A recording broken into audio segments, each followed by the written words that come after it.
Good morning students, कैसे हैं आप लोग। आज मैं आपके लिए लेके आया हूँ फंक्शन जो कि एग्ज़ाम पॉइंट ऑफ व्यू से बड़ा ही इम्पोर्टेंट है। हालांकि क्लास 11th में हम थोड़ा बहुत इसके बारे में पढ़ चुके हैं, ठीक है। तो अभी हम इसके बारे में विस्तार से पढ़ेंगे, ठीक है। तो फंक्शन होता क्या है, इसको कैसे बनाते हैं और कैसे इसको एग्जीक्यूट करते हैं, ये सब कुछ हम समझेंगे आज इस वीडियो में, ठीक है। तो स्टूडेंट्स, जनरली क्या है कि जो फंक्शन होता है, a function is a group of related statement, okay, that perform a specific task and often return a value. so function के अंतर्गत क्या होता है स्टूडेंट कि इसके अंतर्गत कुछ स्टेटमेंट होते हैं, ग्रुप ऑफ स्टेटमेंट। ऐसे भी फंक्शन होते हैं जिसमें एक भी स्टेटमेंट नहीं हो सकता, लेकिन जनरली क्या होता है कि इसमें कई सारे स्टेटमेंट होते हैं और उनको एक क्लब कर दिया जाता है। तो ये फंक्शन क्या करता है, कुछ स्पेसिफिक टास्क को पूरा करता है और generally often return a value, तो वैल्यू को इसके बाद में रिटर्न करता है। लेकिन कोई कोई फंक्शन ज़रूरी नहीं वैल्यू रिटर्न करे, लेकिन जनरली क्या होता है कि फंक्शन अपना काम करने के बाद में कुछ हमको रिजल्ट रिटर्न करता है, ठीक है। So generally function is a group of related statement that performs a specific task and often return a value, okay. तो इसके बारे में जनरली ये सिंपल सा डेफिनेशन है। अब स्टूडेंट बारी आती है कि हम जनरली फंक्शन का यूज़ क्यों करते हैं, ये बड़ा ही इंपॉर्टेंट है, ठीक है। तो फंक्शन तो कुछ इसके बेनिफिट हैं, तो जिसके कारण से हम इसका यूज़ करते हैं। तो benefits of the using function in Python, तो पाइथन में हम जनरली क्यों फंक्शन का यूज़ करते हैं। तो पहला तो स्टूडेंट सबसे इम्पॉर्टेंट जो है कि reducing duplication of the code. तो जो कोड की डुप्लीकेसी बढ़ती चली जाती है ना स्टूडेंट्स, तो जनरली क्या होता है कि एक जगह, दो जगह, तीन जगह हमको एक प्रॉब्लम को सॉर्ट आउट करना है, तो उसको एक जगह भी हमने उसको सॉर्ट आउट कर लिया, फिर दूसरी बार भी हमने सॉर्ट आउट कर लिया, ठीक है। तो लेट अस सपोज जैसे मुझे एक प्रोग्राम है, जैसे मुझे सिंपल इंटरेस्ट निकालना है, तो प्रोग्रामिंग के अंतर्गत अगर एक जगह उसको निकालना पड़ा तो मैंने कोड लिखा, 6-7 लाइन का कोड होगा आपका। फिर दोबारा प्रोग्राम में मुझे दोबारा ज़रूरत पड़ी तो फिर मुझे वही कोड लिखना पड़ेगा। तो इसके बजाय स्टूडेंट ऐसा है कि उसका एक फंक्शन बना लो और फंक्शन बनाने के बाद में हम जैसे उसको कॉल कर सकते हैं। तो ये क्या करता है आपका reducing duplication of the code, तो कोड की जो डुप्लीकेसी है उसको रिड्यूस करता है, ठीक है। पहला फ़ायदा इसका ये है। अब बारी आती है कि उसके दूसरे फ़ायदे की। दूसरा फ़ायदा student decomposing complex problem into smaller pieces. Generally क्या होता है कि स्टूडेंट हम किसी प्रॉब्लम को छोटे छोटे भागों में बांट देते हैं, तो वो क्या है कि उसको बहुत अच्छे से उसको मैनेज किया जा सकता है।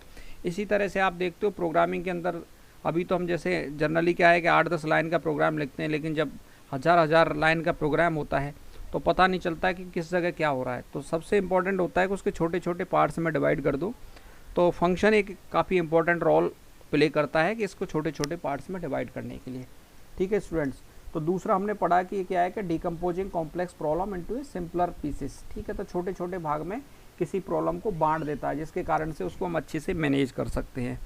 दूसरा स्टूडेंट थर्ड है आपका improving clarity of the code, यानी कि जनरली फंक्शन जब कॉम्प्लेक्स प्रॉब्लम जब छोटे छोटे भागों में बढ़ जाती है तो जनरली क्या होता है उसकी क्लैरिटी हमको समझ में आ जाती है, मतलब improving clarity of the code, ठीक है। तो ये कोड की अंडरस्टैंडिंग को भी आपका इम्प्रूव करता है।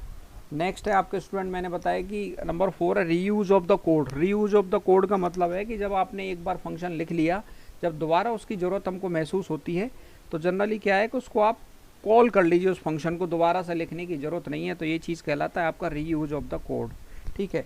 लास्ट है आपका इन्फॉर्मेशन हाइडिंग, ठीक है। इन्फॉर्मेशन हाइडिंग का मतलब है कि जनरली स्टूडेंट क्या होता है कि किसी फंक्शन को बनाने में क्या लॉजिक काम कर रहा है, ठीक है, और इसको कैसे बनाएं, तो इस सारी इन्फॉर्मेशन को हाइड कर देता है। जनरली आपने देखा होगा कि अब फंक्शन है, जैसे सम फंक्शन हम इसको यूज़ करते थे, सम फंक्शन यूज़ कर सकते, कुछ मैथमेटिकल फंक्शन हमने क्लास 11th में यूज़ किए, सम हो गया, SQRT हो गया, ठीक है। तो ये फंक्शन थे। तो जनरली क्या है कि इसकी कोड जनरली हमको उसको कोड पे नहीं जाना, जनरली क्या है हमको उसको यूज़ कर लेते हैं, हमको केवल काम से मतलब है, उसके पीछे बैकग्राउंड में नहीं जाना हमको कि कैसे उसमें कोड लिखा है, क्या लिखा है, जस्ट आप वो अपने प्रोग्राम में यूज़ कर सकते हैं। तो स्टूडेंट ये क्या करता है, इन्फॉर्मेशन को क्या कर देता है, हाइड कर देता है जनरली कि बैकग्राउंड में क्या चल रहा है, क्या होना चाहिए, क्या चीज़ है, उस चीज़ को हमको लेना देना नहीं है, उस चीज़ को क्या कर देता है, हाइड कर देता है। तो स्टूडेंट ये इसके कुछ फ़ायदे थे फंक्शन के। अब आते हैं स्टूडेंट्स हम अगले पॉइंट की तरफ, ठीक है। अब अगला है आपका क्रिएटिंग फंक्शन। अब फंक्शन को क्रिएट कैसे करोगे स्टूडेंट, तो सबसे इम्पोर्टेंट है तो फंक्शन को क्रिएट करने के लिए आपको क्या करना है, एक कीवर्ड होता है डिफाइन, डेफ, ठीक है। तो इसका शॉर्टकट है डेफ। सबसे पहले डेफ लिखते हैं, इसके बाद में फंक्शन का नाम, फंक्शन का नाम क्या है इधर, माई फंक्शन, ठीक है। ये माई फंक्शन इसका नाम लिखा और मैं सिंपल सा इसमें क्या किया, मैंने प्रिंट हेलो प्रिंट किया, ठीक है। तो इसको हम क्या करते हैं, एक बार रन करके देखते हैं फंक्शन को, पहले इस फंक्शन को। तो कैसे करोगे इस फंक्शन को आप, ठीक है। तो इस फंक्शन के लिए आप, मैंने IPython खोल लिया है, तो IPython आप खोल लेना। तो मैं परसेंटेज पेस्ट कर लेता हूँ, ठीक है। ये मैंने परसेंटेज पेस्ट किया, तो देखो फंक्शन आपका पेस्ट हो गया। अब इसको कॉल कर रहा है स्टूडेंट। अब देखिए मैंने बताया कि सबसे पहले क्या चीज़ याद रखना है आपको, फंक्शन का याद रखना है डेफ, डेफ कीवर्ड होता है। इसके बाद में फंक्शन का नाम, फंक्शन के नाम के बाद में, इसके बाद में पैरेंथेसिस, और पैरेंथेसिस के बाद में कॉलन। कॉलन का मतलब है स्टूडेंट, इसका मतलब ब्लॉक है, ब्लॉक बना रहे हैं हम, यानी कि इसके आगे कुछ है, डिफाइन कर रहे हैं। जैसे लूप में लगाते हैं हम लोग कॉलन, वही यहाँ फंक्शन के अंतर्गत आपको कॉलन लगाना पड़ेगा, ठीक है। इसके बाद में इंडेंटेशन का विशेषकर आपको ध्यान रखना है। अगर इंडेंटेशन का यूज़ नहीं करोगे तो इसके अंदर के स्टूडेंट एरर आने की संभावना है, ठीक है। तो इसके अंदर क्या करना है आपको कि इधर डिफाइन के बाद में मिनिमम 4 स्पेस आपको देके इसके अंदर लेके आना है, ठीक है, डिफाइन फंक्शन को। जनरली आपको मैं बताऊंगा, अगर आपने इस तरह से इसको लिख दिया, जैसे इसके डिफाइन मैंने किया है और इसके सामने ही आपने लिख दिया, तो ये एग्जीक्यूट नहीं होगा, यानी डिजायरेबल रिजल्ट नहीं दोगा स्टूडेंट, ठीक है। तो कम से कम नहीं तो 4 स्पेस आपके इसमें होने चाहिए, ठीक है स्टूडेंट। तो ये लिखने के, फंक्शन लिखने के बाद में हम इसको कॉल करना होता है। तो कॉल कैसे करते हैं, जनरली इसको कॉल करना है फंक्शन को। तो देखिए इस फंक्शन का नाम क्या है, माई फंक्शन। तो माई फंक्शन के नाम से मैंने इसको कॉल कर दिया और देखिए प्रिंट हो गया, इसके अंतर्गत तो हेलो हो गया। तो कितनी बार आप माई फंक्शन को कॉल करोगे तो वो प्रिंट आपका यही प्रिंट करता जाएगा, ठीक है। तो ये फंक्शन का कॉन्सेप्ट होता है। मैंने इसमें छोटा सा कोड लिखा है, 1 लाइन का कोड लिखा है, आप चाहें तो कितना भी बड़ा कोड लिख सकते हैं। तो स्टूडेंट ये होता है फंक्शन का कॉन्सेप्ट, ठीक है। अब अगले उसके टॉपिक की तरफ चलते हैं। अगला फंक्शन का अगला टॉपिक है आपका कॉलिंग ए फंक्शन, ठीक है। तो मैंने बता दिया था कॉल कैसे करते हैं। तो ये कॉलिंग कहलाता है फंक्शन का, जब फंक्शन का नाम, सिंपल सा फंक्शन का नाम जब आप कमांड प्रॉम्प्ट पर डालोगे तो ये देखो फंक्शन कॉलिंग कहलाता है, फंक्शन कॉलिंग ए फंक्शन, ठीक है। इसके बाद में स्टूडेंट है आपका कि यूजिंग फंक्शन आर्गूमेंट। अब ये क्या कर रहे हैं, इस फंक्शन में मैंने बिना आर्गूमेंट के यूज़ कर रहे हैं, आर्गूमेंट या पैरामीटर्स, ठीक है। तो आर्गूमेंट और पैरामीटर्स क्या होते हैं स्टूडेंट, पहले उसको समझिए। तो जनरली देखिए ये फंक्शन एक डिफाइन, मैंने एक फंक्शन किया है, डिफाइन स्क्वायर फंक्शन मैंने किया है, और इसके अंदर क्या किया, मैंने n की वैल्यू पास की है।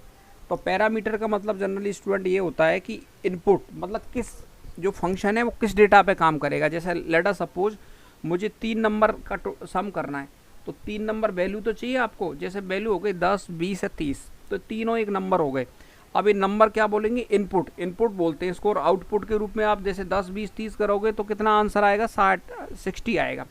तो इस तरह से फंक्शन को इनपुट प्रोवाइड करना किसके थ्रू करता है, जनरली आर्गूमेंट या पैरामीटर्स बोलते हैं, जिनके अंदर एक फंक्शन रिसीव करता है, मतलब उस डेटा पे फंक्शन काम करेगा, ठीक है। तो जनरली स्टूडेंट मुझे क्या करना है कि स्क्वायर प्रिंट करना है किसी नंबर का। तो स्क्वायर किसी नंबर का प्रिंट करना है तो ये फंक्शन लिखना है, ठीक है। तो इस फंक्शन को लिखने के लिए देखिए तो कैसे करेंगे इसको, फंक्शन को अगर किसी मैंने बोला एक सिंपल फंक्शन, तो ये हो गया कि एक फंक्शन बनाइए आप और इसमें हेलो प्रिंट करिए, तो सिंपल सा प्रिंट हो गया। लेकिन दूसरा फंक्शन ऐसे मैंने बोला कि right A Python programme by the function and print A square of A inputted number. तो इस तरह से आपको एक प्रोग्राम बनाना है। तो उसका देखिए इसको फंक्शन कैसे बनाएंगे, सबसे पहले कीवर्ड मैंने लिखा डिफाइन, इसके बाद में फंक्शन का नाम, और इसके बाद में उसमें आर्गूमेंट, यानी एक आर्गूमेंट लेगा n। आर्गूमेंट में स्टूडेंट आप कोई भी नाम दे सकते हो, जनरली n, m के कोई भी आर्गूमेंट आप दे सकते हो। मैंने इसके अंतर्गत क्या है कि एक आर्गूमेंट दिया है, n की वैल्यू मैंने n आर्गूमेंट इसके अंतर्गत दिया है, ठीक है। तो यानी कि इसके अंदर का कोई वैलिड नाम आपका होना चाहिए, इसके अंदर आर्गूमेंट में आपका कीवर्ड नहीं होना चाहिए। जैसे फॉर, आई कीवर्ड होते हैं ना अपने, वॉइड, तो वो कीवर्ड नहीं होने चाहिए आपको। मैंने बताया कि आपको आइडेंटिफायर के कुछ रूल बताए थे कि आइडेंटिफायर का कैसे आपको नाम रखना होता है, तो वो चीज़ का ध्यान रखना कि इसमें वैलिड आइडेंटिफायर होना चाहिए इसके अंतर्गत। तो मैंने n दिया है, आप m, n कुछ भी दे सकते हैं, ठीक है। तो इस फंक्शन के स्टूडेंट इसको मैंने लिखा डिफाइन स्क्वायर, ठीक है। और इसके बाद में मैंने क्या किया, फंक्शन वैल्यू लेगा n, और इसके बाद में इसको रिटर्न करा लिया। रिटर्न का मतलब किया जैसे n मल्टीप्लाई n, तो इसके अंतर्गत जैसे वैल्यू लेटर, सपोज अब मैं इसको रन करके आपको बताता हूँ इस फंक्शन को, ठीक है। तो इस फंक्शन को मैंने देखिए यहाँ इस फंक्शन को कॉपी कर लेता हूँ, मैंने कॉपी कर लिया, कॉपी करके यहाँ इसको पेस्ट कर देता हूँ पेस्ट कमांड के थ्रू। तो पेस्ट किया मैंने, देखिए इसको यहाँ पेस्ट हो गया स्टूडेंट, ये हो गया। अब इसके बाद में मैं इसको कॉल करना है, कॉल करने के लिए आपको देखो मैंने स्क्वायर, अब स्क्वायर चाहिए। अब मैंने क्या किया, इसके अंदर एक पैरामीटर के द्वारा डिफाइन किया है इसको। तो मुझे जिस भी नंबर का चाहिए, जैसे मैं इनपुट के रूप में जैसे मैंने डाला 10 डाला। अब देखिए स्टूडेंट 10 का स्क्वायर क्या होता है आपको, सॉरी इसके अंदर स्क्वायर के अंतर्गत एरर है, एक सेकेंड स्पेलिंग मिस्टेक हो गई, SQARE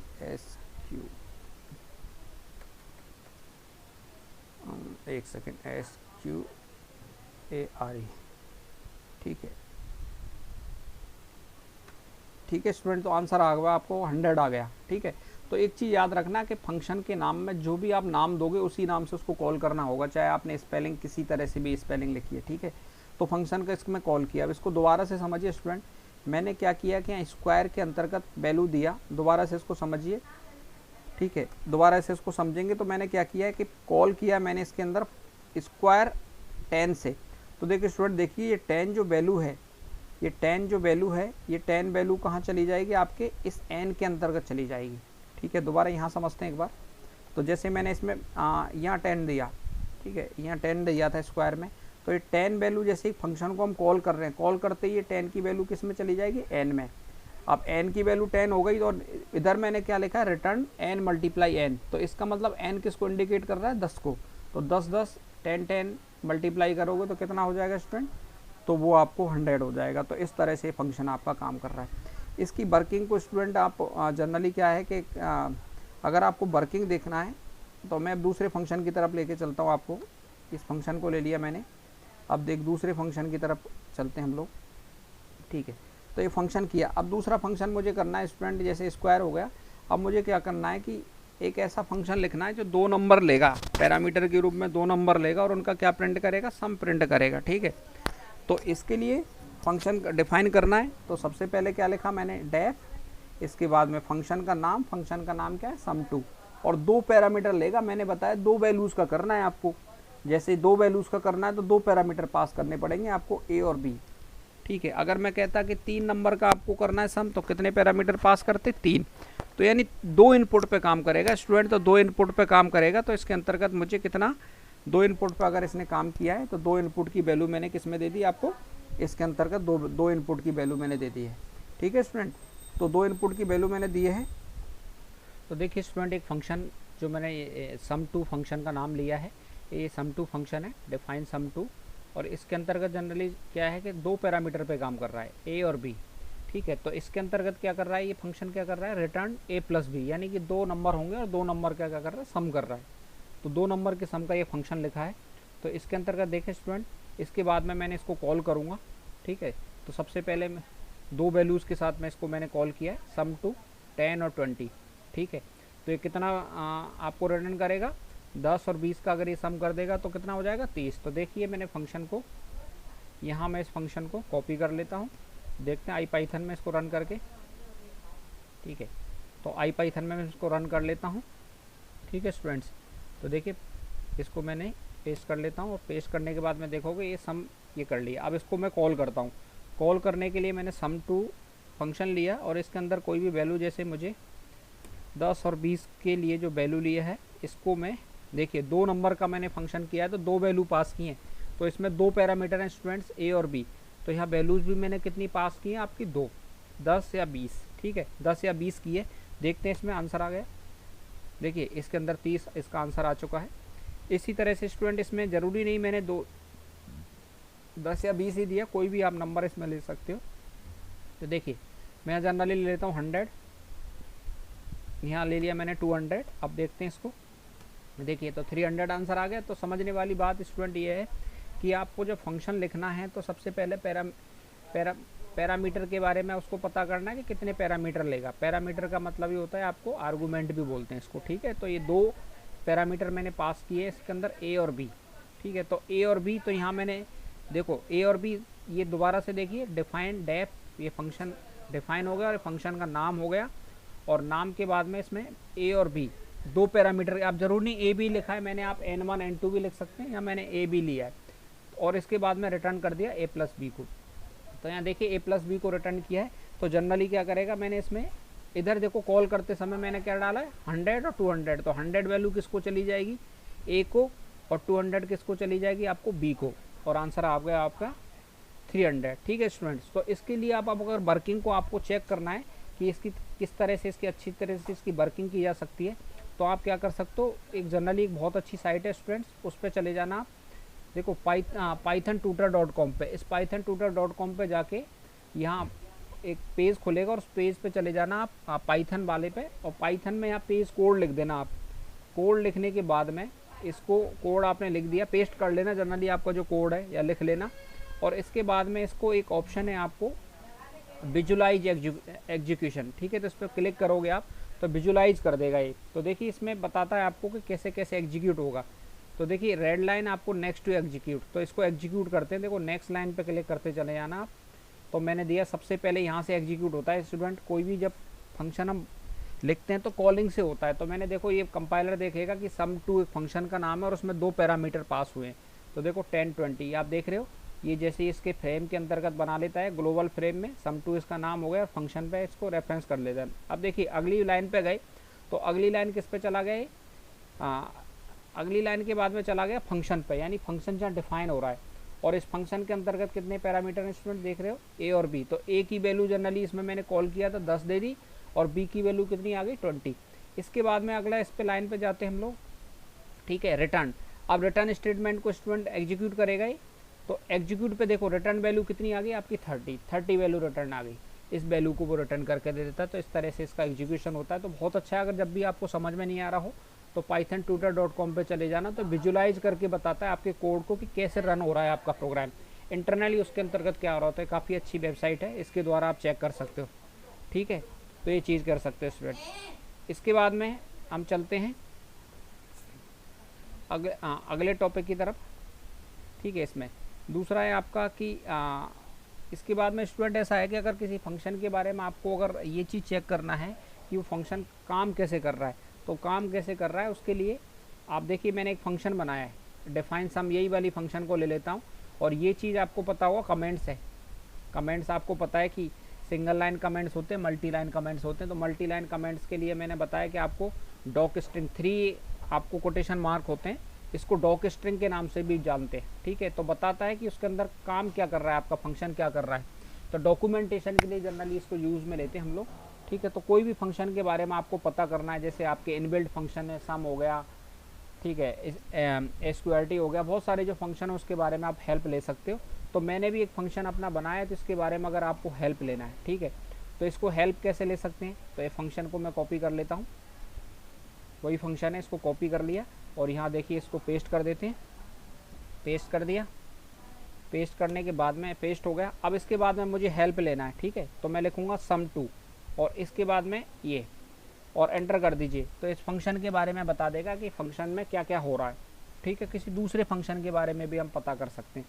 तो sum2 स्टूडेंट देख रहे हो आप, sum2 में बता रहा है कि इसमें सिग्नेचर यानी कितने पैरामीटर होंगे, AB, डॉक स्ट्रिंग बता रहा है यानी कि डॉक्यूमेंटेशन बता रहा है कि फंक्शन कर क्या रहा है, ये फाइल बता रहा है कि फाइल आपकी इनपुट फाइल यानी यूजर्स और IPython कहाँ पर है, और टाइप क्या बता रहा है आपका फंक्शन बता रहा है। ठीक है, तो फंक्शन टाइप है। तो इस तरह से किसी भी फंक्शन का जनरली हम लोग यूज़ करना है वो कर सकते हैं। अब देखिए स्टूडेंट मैंने कोई फंक्शन सम वगैरह कोई भी डॉक स्ट्रिंग नहीं है, तो इस तरह से आप कोई भी फंक्शन के बारे में इसमें आप हेल्प ले सकते हो। ठीक है, अब चलते हैं स्टूडेंट्स। अब होता है आपका डिफ़ॉल्ट आर्गूमेंट, एक बहुत ही इंपॉर्टेंट कॉन्सेप्ट है और इसके बारे में एग्जाम में ज़रूर पूछा जाता है डिफ़ॉल्ट आर्गूमेंट के बारे में। तो डिफ़ॉल्ट आर्गूमेंट होता क्या है स्टूडेंट जनरली, और डिफ़ॉल्ट आर्गूमेंट में ऐसा होता है स्टूडेंट कभी कभार के जैसे लेटर सपोज फंक्शन अपने आप से ही एक वैल्यू ले ले, ठीक है, तो इसको समझते हैं। डिफ़ॉल्ट आर्गूमेंट पे जरूर पूछा जाता है स्टूडेंट इसको एग्जाम में, तो एग्जाम पॉइंट ऑफ व्यू से बड़ा इंपॉर्टेंट है डिफ़ॉल्ट आर्गूमेंट का कॉन्सेप्ट, तो इसको अच्छे से समझ लेना आप लोग। ठीक है, तो देखिए इसको कैसे करेंगे डिफ़ॉल्ट आर्गूमेंट को। तो सबसे पहले क्या किया मैंने, डेफ कीवर्ड लिया और फंक्शन का नाम। अब देखिए एक आर्गूमेंट तो आएगा ही आएगा, और इसके बाद में मैंने दूसरे आर्गूमेंट की वैल्यू कितनी दे दी, पहला आर्गूमेंट A है, ठीक है, और दूसरा आर्गूमेंट मैंने B भी ले सकते हैं, मैंने यहाँ क्या लिया नम लिया, और उसकी वैल्यू कितनी दे दी 100। यानी कि यूज़र ने अगर नम दूसरे आर्गूमेंट की वैल्यू अगर पास नहीं की तो पाइथन अपने आप से कितनी वैल्यू दे देगा, 100 दे देगा, ठीक है। और वही कॉन्सेप्ट है, इसमें मैंने रिटर्न लिखा है a प्लस नम, यानी दोनों को नम कर देगा। और इसके बाद में देखते हैं इसमें, यहाँ मैं ले रहा हूँ, इसको कॉपी कर लेता हूँ, ठीक है, परसेंटेज पेस्ट, यहाँ मैंने लिया, इसको पेस्ट कर दिया। अब देखिए स्टूडेंट, मैं इसको कॉल कर रहा हूँ सम। अब 2 नंबर के ऊपर बनाया, लेकिन मैं इसमें एक ही दे रहा हूँ, ठीक है, एक ही आर्गूमेंट दे रहा हूँ 50, ठीक है, दूसरा आर्गूमेंट नहीं दे रहा हूँ। तो इस केस में क्या करेगा स्टूडेंट, आपको पता है कि पाइथन अपने आप से ही दूसरे आर्गूमेंट की वैल्यू कितनी दे देगा, 100। देखिए आ गया। तो इसके अंदर ए की वैल्यू मैंने प्रिंट कर, ए की वैल्यू डाली तो ये 50 में चली जाएगी, और नम की वैल्यू अपने आप से क्या ले लेगा, पाइथन 100 ले लेगा। और अगर आप दोनों वैल्यू डालते हो तो फिर उस चीज़ को, जो डिफ़ॉल्ट आर्गूमेंट की वैल्यू को, वो क्या कर देगा, इग्नोर कर देगा। देखिए जैसे इधर मैंने ले लिया 60 और इधर ले लिया 50, ठीक है, तो इस केस में डिफ़ॉल्ट आर्गूमेंट की वैल्यू क्या हो जाएगी, इग्नोर हो जाएगी। तो मैंने एक पहली वैल्यू 60 को चली जाएगी, 50 को चली जाएगी। तो स्टूडेंट इस बात का ध्यान रखना कि किस तरह से डिफ़ॉल्ट आर्गूमेंट काम करता है, ठीक है। तो अब इसके बाद में अगले उसके टॉपिक की तरफ चलते हैं। अब इसके बाद में स्टूडेंट ऐसा है कि लेटर सपोज आप देख रहे हो इसमें, अब मैंने एक प्रोग्राम बनाया है, उस प्रोग्राम में आप देख रहे हो कि मैंने 2 नंबर के सम का एक प्रोग्राम बनाया है, ठीक है, 2 नंबर के सम का प्रोग्राम बनाया। तो देख सकते हो मैंने 2 आर्गूमेंट इसमें पास किए, ये आप देख सकते हो। लेकिन कभी कभार स्टूडेंट ऐसा है कि कितने भी नंबर का प्रोग्राम आपको बनाना है, यूज़र की मर्जी, वो 5 देना चाहे, 10 नंबर का चाहे, या 20 नंबर का चाहे, तो कितने ही नंबर का वो सम कराना चाहे, तो इस तरह का हमको प्रोग्राम लिखना है। अब देखिए इसमें बड़ी बात ये हो जाएगी स्टूडेंट का, अगर ये तो पता है मुझे 10 नंबर का प्रोग्राम बनाना चाहेगा तो 10 आर्गूमेंट मुझे पास करने पड़ेंगे, लेकिन कुछ ऐसा तरीका होना चाहिए कि इसको बड़े अच्छे तरीके से इसको प्रोग्राम को बना सकें बिना किसी झंझट के। तो देखिए स्टूडेंट, इसके लिए पाइथन आपको बहुत बढ़िया फैसिलिटी प्रोवाइड करता है। तो उस फैसिलिटी को हम बोलते हैं आपको, इसके लिए ये आपको आर्बिट्री आर्गूमेंट के नाम से जाना जाता है। तो आर्बिट्री आर्गूमेंट में आपको किस तरह से कर सकते हो, तो देखिए उसको, तो प्रोग्राम पहले सॉल्यूशन समझ लीजिए कि किस तरह का प्रोग्राम बनाना है, जिसके अंतर्गत यूज़र कितने ही नंबर दे, 4 नंबर का सम चाहिए उसको, 5 नंबर का सम चाहिए, कितने ही नंबर का सम चाहिए। तो इसके लिए देखिए स्टूडेंट, आपको क्या करना पड़ेगा, स्टार लगाना पड़ेगा कोई भी आर्गूमेंट। तो देखिए सबसे पहले डिफाइन लिखा मैंने फंक्शन का नाम, और इसके बाद में मैंने स्टार लगा दिया, स्टार और नंबर्स, और एक ही आर्गूमेंट है इसमें, ठीक है। तो स्टार नंबर्स का मतलब हो गया कि कितने ही आर्गूमेंट उसमें दे यूज़र, उसको रिप्रेजेंट कर रहा है। स्टार नंबर्स का मतलब है कितने ही आर्गूमेंट इसके अंदर आएंगे तो सब इसके अंदर प्रोसेस हो जाएंगे। तो ठीक है, इस प्रोग्राम को बनाते हैं। तो मैंने बताया कि आपको कितने ही नंबर यूज़र डाले सबका सम प्रिंट हो जाए। तो देखिए इसके लिए मैंने एक लोकल वेरिएबल लिया है टोटल सम, और इसकी वैल्यू 0 लिख ली। अब देखो स्टूडेंट, इसके बाद में आपको एक लूप चलाना पड़ेगा फॉर आई इन नंबर्स। तो देखिए आपके इसके अंतर्गत जैसे 5 नंबर यूज़र ने डाले तो ये 5 नंबर तक जाएगा, तो उसके लिए लूप चला लेते हैं। तो फॉर आई इन नंबर्स, तो इसमें जो इंडेक्सिंग होगी, इंडेक्सिंग अगर 5 नंबर डालें तो 0 से 4 तक की इंडेक्सिंग होगी, और टोटल कितने हो जाएंगे आपके, 5 नंबर हो जाएंगे। तो देखिए लूप चलाना पड़ेगा आपको फॉर आई इन नंबर्स। तो नंबर्स का मतलब जो आर्गूमेंट आ रहे हैं ये। इसके बाद में टोटल सम, जो वेरिएबल मैंने ये लिया है, इस टोटल सम वेरिएबल के अंतर्गत आपको आई की वैल्यू प्रिंट कर रहा है। लेट अस सपोज इसके अंतर्गत यहाँ मैं लिख देता हूँ, इसके अंदर वैल्यू ऐसे थी 10, 20, इस तरह से वैल्यू होगी 10, 20, 30, इस तरह से वैल्यू होंगी। तो सबसे पहले आई की वैल्यू क्या होगी स्टूडेंट, 10 होगी, और यहाँ मैंने टोटल सम की वैल्यू क्या 0 डाला है। तो टोटल सम प्लस 1 क्या हो गया, टोटल सम की वैल्यू 10 हो गई फर्स्ट टाइम में। इसके बाद आई किस पे चला जाएगा, 20 पर। तो 20, 10 ऑलरेडी है ही है, 10 में 20 जुड़ गया, तो स्टूडेंट कितनी हो गई आपकी, 30 हो गई। और इसके बाद में आई कितना चला जाएगा आपको, आई चला जाएगा 30 पर, और 30 के बाद में 30 ऑलरेडी हुई है, तो वैल्यू कितनी होगी 60। इसके बाद में स्टूडेंट मैंने क्या किया, रिटर्न किसको रिटर्न करा लिया, टोटल सम को मैंने रिटर्न करा लिया। ठीक है, तो इसको देखते हैं, इस प्रोग्राम को रन करके, इस प्रोग्राम को रन करके देखते हैं, इस प्रोग्राम को रन करके देखते हैं। ठीक है स्टूडेंट्स, तो देखिए इस स्टूडेंट, इसको रन करने के लिए एक बार मैं इसको कॉपी कर लेता हूँ, और कॉपी करने के बाद में स्टूडेंट मैं इसको यहाँ पेस्ट कर देता हूँ। पेस्ट किया मैंने, ठीक है, पेस्ट मैंने कर दिया। अब पेस्ट के बाद में मैंने इसको पेस्ट कर दिया स्टूडेंट। अब इसके बाद मैं इसको कॉल कर लेते हैं, देखो सम के साथ में मैं कॉल कर लेता हूँ 10, 20, ठीक है, 30, कितने ही नंबर डाल लो आप, 40, ठीक है, 4 नंबर मैंने डाले। अब 4 नंबर के साथ में देखो इसमें 100 आ गया। तो इस तरह से स्टूडेंट बहुत ही बड़ा ही इंपॉर्टेंट अपने पास में कॉन्सेप्ट है आर्बिट्री आर्गूमेंट किस तरह से आप इसको कितने नंबर का यूज़ कर सकते हो। ठीक है स्टूडेंट्स, तो आज के लिए बस इतना ही। आशा करता हूँ आपको ये टॉपिक समझ में आया होगा। ठीक है, thank you for watching this.